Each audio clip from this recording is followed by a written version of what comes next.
لاکھوں حفاظ ہے جو قرآن مجید کو اپنے دماغ سے پھر سے دہرا سکتے ہیں. دے نو دا قرآن بائی ہارٹ. السلام علیکم پیارے دوستو، آپ سب کو دین اسلام کے پی کے چینل پہ خوش آمدید. امید کرتا ہوں آپ سب خیریت سے ہوں گے. چلے شروع کرتے ہیں آج کی ویڈیو. توریت، زبور اور انجیل.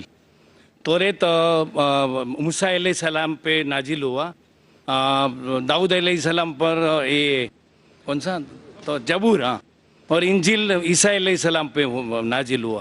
تو ابھی یہ تینوں کیوں فارم میں نہیں ہے، مطلب ہے کیوں نہیں؟ قرآن ہے تو اس کو مکس اپ کر دیا لوگوں نے، اور اس کا فارم کیوں نہیں ہے ابھی؟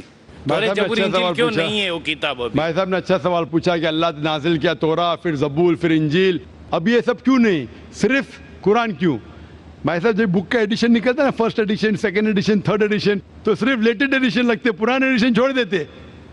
کیونکہ جو مین ساری کتابوں میں، ساری وحی میں بنیادی بات وہی تھی، ایک خدا کو مانو، اس کی عبادت کرو، نہ اس کی کوئی پرتیما ہے نہ کوئی مورتی ہے. لیکن جو مائنر پوائنٹس تھے، کس طریقے سے نماز پڑھنا شاید تبدیلی ہوئی، تھوڑا کھانے میں حلال تھا، کبھی حرام ہوا، یہ تھوڑی بہت بات بدلتے گئے کیونکہ لوگ نے اس کتاب میں ملاوٹ کی.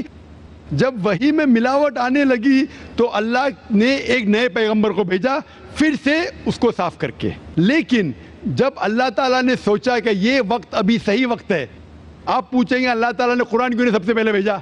تو میں یہ جواب دوں گا، اللہ تعالیٰ جانتے تھے کہ انسانیت اس وقت تیار نہیں تھی قرآن کو حاصل کرنے کے لیے. 1400 سال پہلے اللہ ہمارا خالق ہے، انہیں جب یقین ہوا کہ یہ وقت صحیح ہے نازل کرنے کے لیے، انہوں نے قرآن نازل کی. اور جب نازل کیا اس میں لکھا ہے سورہ ہجر میں سورہ نمبر 15 آیت نمبر 9 میں کہ اللہ تعالیٰ نے قرآن نازل کی اور اللہ تعالیٰ اس قرآن مجید کی حفاظت کریں گے.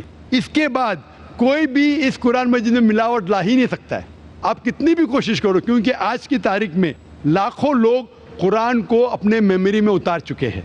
یہاں دنیا میں کئی حفاظ ہیں، لاکھوں حفاظ ہے جو قرآن مجید کو اپنے دماغ سے پھر سے دہرا سکتے ہیں. دے نو دا قرآن بائی ہارٹ.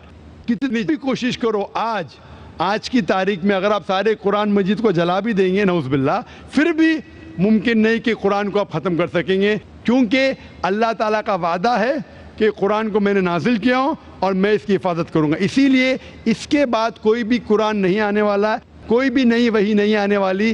اسی لیے اللہ تعالیٰ فرمائے کہ آخری وحی کی حفاظت کریں گے، تو کہ تا قیامت ہر انسان کے لیے ایک انسٹرکشن مینول موجود ہے. آخری جواب تھا وآخر دعوانا الحمدللہ رب العالمین. جی ناظرین، یہ تھی آج کی خوبصورت ویڈیو. اگر ویڈیو اچھی لگی ہے تو ویڈیو کو لائک کریں، صدقہ جاریہ سمجھ کر شیئر کریں اور چینل کو سبسکرائب کریں. جزاک اللہ.